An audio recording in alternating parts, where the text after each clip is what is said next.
My name is Ajima, and I am 38 years old.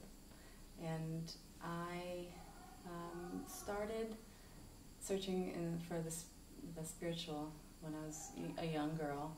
I read a book about a light body master, and it was a fiction book, but it was put out as a fiction book, but I felt that there was something very real about that. So my whole life has been about searching for this, returning to source is what I called it even as a young girl.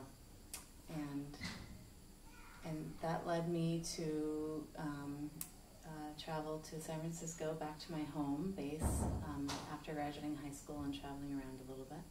I went back to college in San Francisco, knowing that that was a hub of spirituality, and hoping maybe I would find a real teacher.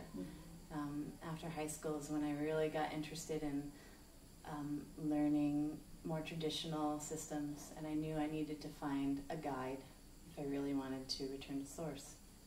And went to San Francisco State University in anthropology. And the reason anthropology was, again, because I felt that our culture had lost its connection to source, its connection to the spirit, connection to the divine. So anthropology was a conscious decision not to become an anthropologist or a teacher in anthropology, but it was the only thing I knew that would help me discover more ancient cultures, more traditions that still had spirituality intact. During my growth in college at San Francisco, I really started getting into the women's studies. So I ended up with an emphasis in women's studies as well. That time, young and vibrant and angry in college as a woman, I really I had a lot of anger then, trying to find my voice as a woman, and that dovetailed into the women's studies. I studied a lot about different cultures, and particularly the women in different cultures, and how the women were the backbones of society, and how culture, with the women as the leaders, as the grandmothers, as the crones, how the women were the ones who carried the culture on their backs. Right. And so all these studies were huge for me in growing, personal growth, and understanding the world and my place in it. I learned about feminism, and at that point it was more of the young and innocent and angry feminism of living in the box and not knowing I was in a box, and so trying to assert my female power in the same box of the male repression. So that turned out to be fighting a battle with a masculine way. And here I thought that to be feminine was to be strong and mean and scary, like masculine energy, not like men, but like masculine energy, right? Yeah. So ironically, I was trying to fight against the system within the system with the system's rules without even knowing it.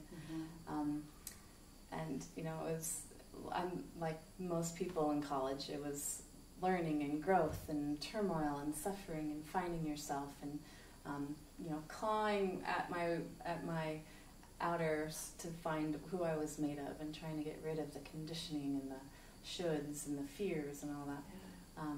And this really started to boil. I need to find a teacher. I imagined the teacher that I would find was a woman, with long gray hair. Part in the middle. Yeah, exactly. Long gray hair. I definitely thought it was going to be a woman, but when I met Dharma Bodhi and in the school, it didn't matter, because for the first time in my life there was something speaking to my heart.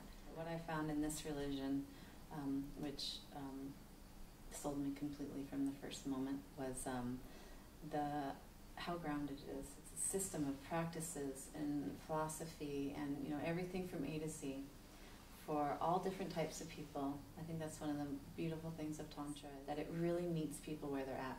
And I think for a modern society, for the modern way that we live, I think it's essential for the modern day to really be able to meet people where they're at, give them the tools, even if they're just a beginner on the path, or an advanced practitioner, or they just want to learn how to be happy.